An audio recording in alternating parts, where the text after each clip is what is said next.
Hey, it's Karin. Welcome to this episode of A Touch of Genius, your place to get curious about your personal ingenuity and develop your potential. Together, we're going to discover how to break down and break through limitations so we can shine brighter. We'll find out how this helps us create a better life experience wherever we are and explore its far-reaching implications. We'll also be learning more about how someone else's touch of genius impacts us. Get your notebook and cookies ready, and let's dive into this episode.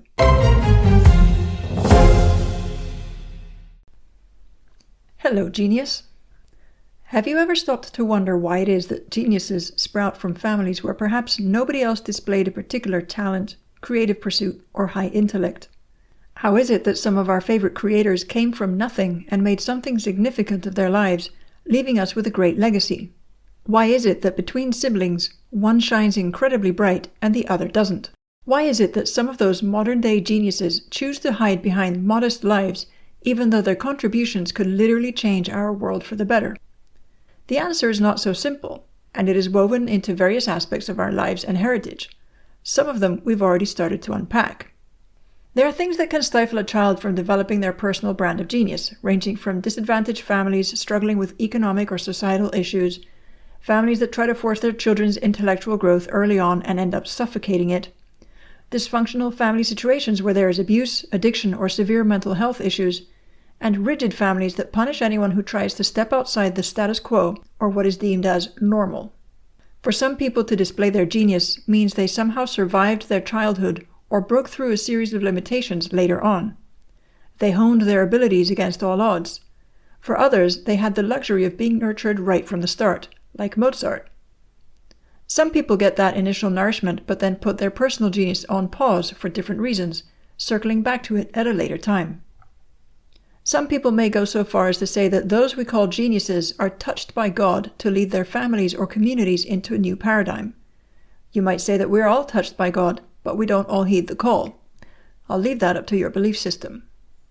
What we're looking at today is your family tree and its influences on your human potential, the aspects that may hold you back and the ones that may propel you forward. Remember, where there may be some negative impact, we're not going to judge or blame anyone. We're simply being detectives of our own subconscious to find the hidden blockages and remove them for our personal development and well-being. When I hear someone say, "Oh, this runs in the family," regarding some negative trait, and I ask them, "Would you like to stop it from continuing?" they typically laugh it off as though it's an impossible or a silly idea. Is it really, though? Let's look at the family tree, and not just the outward branches that we see, but let's dig into the roots. Because in personal development, the root is where any change stems from. Just like tending to a sick tree, you need to nourish the earth and the roots so it can heal itself. As above, so below. As within, so without. People often pore through the different branches of their family tree to find out their family's history, usually looking for a connection to some significant event. My grandfather bravely fought in this war. Our ancestors were founding fathers of a nation. My great-grandmother was a widely respected healer in her tribe. My great-aunt designed this wonderful invention. And so on and so forth. Sometimes there is also shame in a family tree, and people prefer not to talk about who their relatives were, for fear of retaliation or being viewed as the same type of person. Just because someone in your family tree may have had a dark or questionable past does not necessarily mean you reflect any of their choices or ideals. This is where we consciously get to break any negative patterns and stop any cycle from repeating itself. But I'm getting ahead of myself. When we explore our family tree, we don't really look for any other qualities in our ancestors, do we? We might explore their values or traditions to see if they still resonate and pride ourselves in maintaining some of them. But we don't usually seek to find out more than who these people really were in terms of what they believed about themselves and how their experiences may have shaped our own beliefs about ourselves. Still, their attitudes, values, and beliefs do affect us somehow, whether or not we're aware of it. There's a great book that I highly recommend called It Didn't Start With You, written by Mark Wolin, who was a pioneer in the field of inherited family trauma.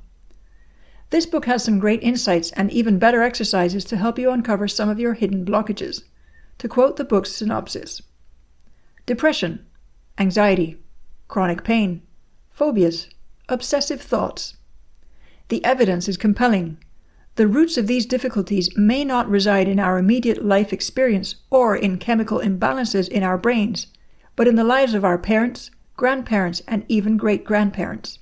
The latest scientific research supports what many have long intuited, that traumatic experiences can be passed down through generations. Fancy that. We can look at that trauma at an individual or family level and then expand it to a local or national level. How is it that some countries or regions keep repeating traumatic and violent cycles? It's right there in front of your eyes if you choose to look. Once you deal with the unresolved pain and transmute it into collective healing, you can actually change an entire region's outcome. But we're looking into your life today and how your genealogy affects your personal evolution. It's been shown that children who grow up in an environment where their parents read typically become avid readers themselves. Much the same would go for watching their parents follow a passion or creative interest to fuel their own curiosity. There's a fine line, though, in pushing your children to excel and not encouraging their curiosity to develop. What if there was a large talent pool in your family tree? Or what if you have become the shining light amidst a family who never sought to excel at anything? Has this held you back or propelled you forward?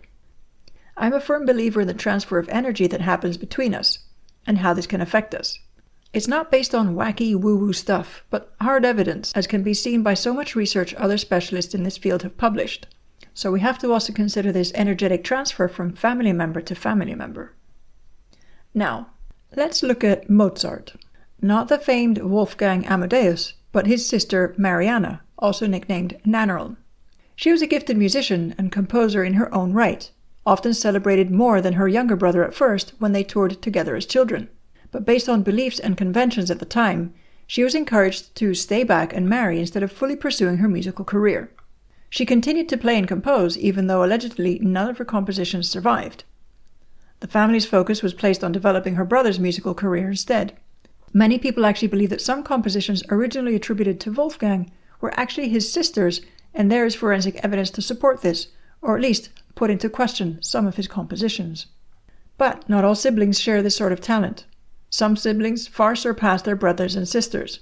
People often attribute this sort of thing to genetics, and how some families just seem to spur on genius after genius, whilst others randomly appear in a family that may not even have had access to a certain type of education to grow from. But if one excels over another, then is it purely based on genetics as we've been taught all these years? If so, which parent may influence them the most, and what is the spiritual connection between them? Here I'd like you to pause for a minute and consider your parents and their parents, and start to map out a little bit who is influencing you the most, and who might have influenced them the most as well. We know there are attitudes, values, and beliefs that influence a person's character, drive, and choices. We know that someone's upbringing, including family environment, schooling, extended community, and global events, may impact any one of those aspects. Just imagine how far Nannerl Mozart could have gone if she were not bound by or submitted to the belief systems of the time. But we still see this day after day in families in these times who you would think wouldn't be limiting their own children. But still, it happens. There must also then be a spiritual disposition that sets one member of the family apart from the rest.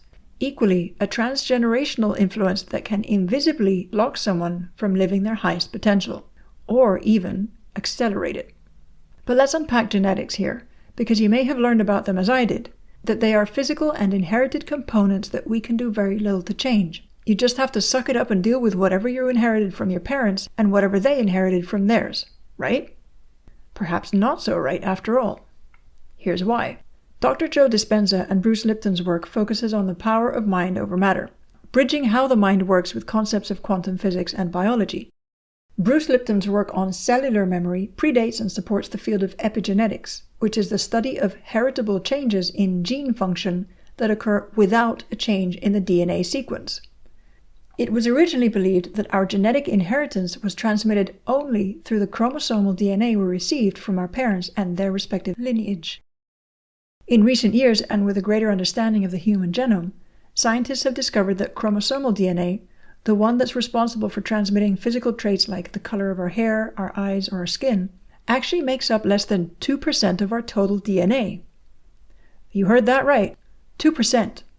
The other 98% consists of what is called non-coding DNA, and this is responsible for many of the emotional, behavioral, and personality traits we inherit. So, 98% of our genetic inheritance is essentially emotional and energetic. Let that sink in for a minute.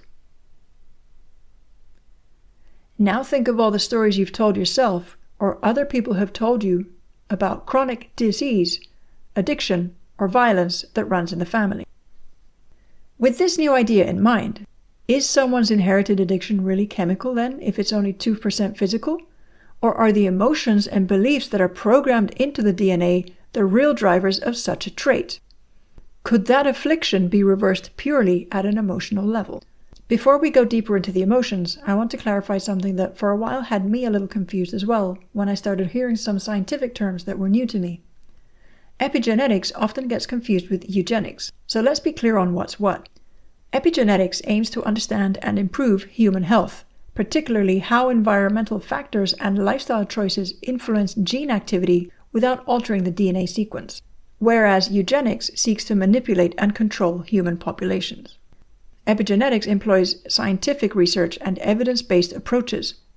Meanwhile, eugenics typically relies on coercion and discrimination. The focus of epigenetics is to examine the interplay between genetics and environment, understanding and addressing the health disparities as epigenetic changes can be influenced by social determinants of health, such as socioeconomic status and environmental toxins. Meanwhile, eugenics focuses solely on genetic determinism and racial or ethnic superiority. From an ethical standpoint, epigenetics is grounded in human rights principles, whereas eugenics is morally questionable and has been widely condemned because it has been used to justify discrimination, persecution, and even genocide. So, if our core genetics are 98% based on emotions and thought patterns, then we have far more power to change our lives than we previously thought, don't we? My personal journey to consciously explore what negative emotions do to condition our thinking and impact our physical health started almost 20 years ago. That's when many things I was experiencing began to make sense. My first coach introduced me to a simple change in the word disease to dis-ease. The unease of something. It's funny how a little hyphen between two syllables can entirely change your paradigm around one word. When someone has a deep inner conflict, it creates a sense of unease, right? And if our DNA is conditioned by emotions, then we really need to accept how it is that we impact our own physical well-being.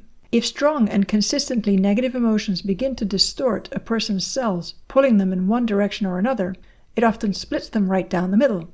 Which dis-ease do we know of that splits cells? Think about it, and sit with that for a while. Guilt is an emotion that creates that type of inner split between us. Because we want something, but we say we can't have it, we shouldn't do it, and then we start to feel bad about ourselves, and that split down the middle, our subconscious split, has a domino effect in our bodies. Let's revisit that phrase of, it runs in the family.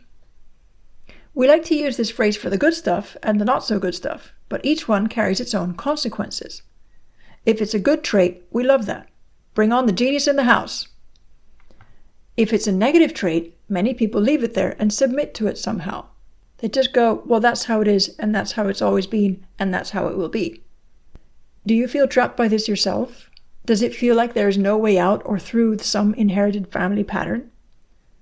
What if you're the one who is meant to break that pattern and self-actualize? Wouldn't that be interesting?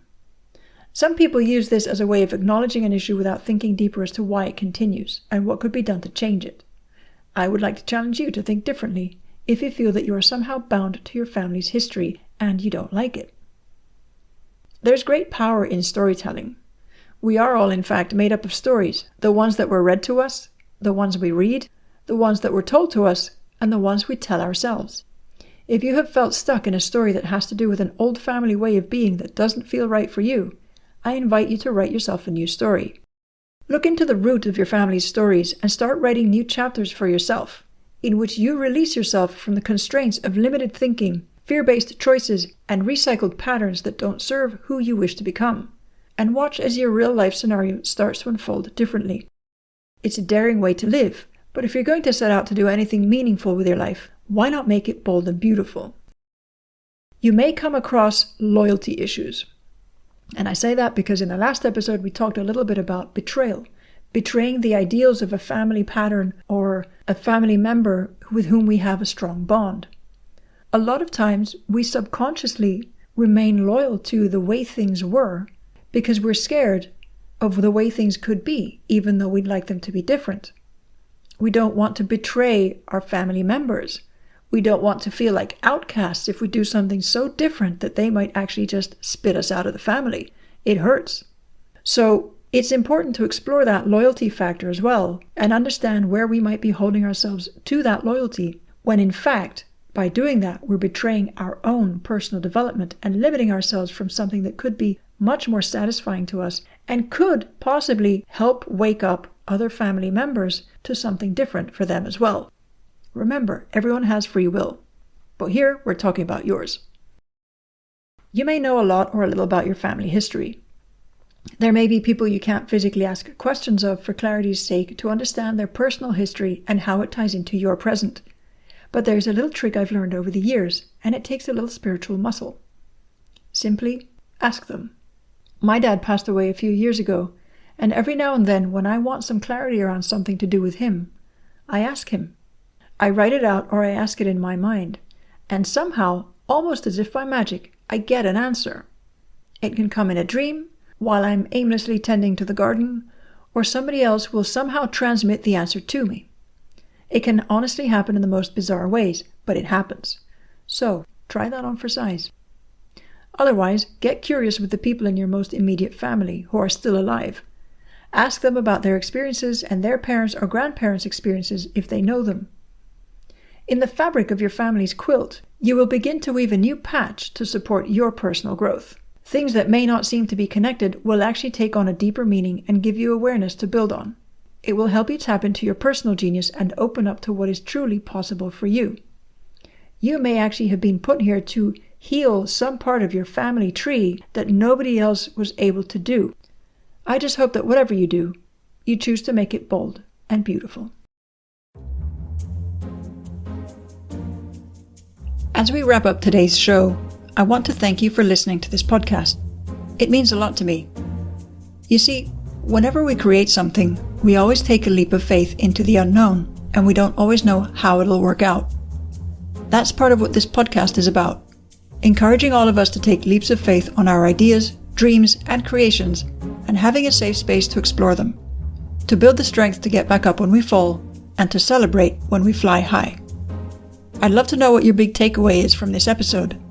Tell me what you're working through and what you'd like to know more about. Also, is there someone you'd like me to interview on the topic of genius? Let me know. Email me at hello@karinpinter.com or message me on my socials. In the meantime, take care of your genius self.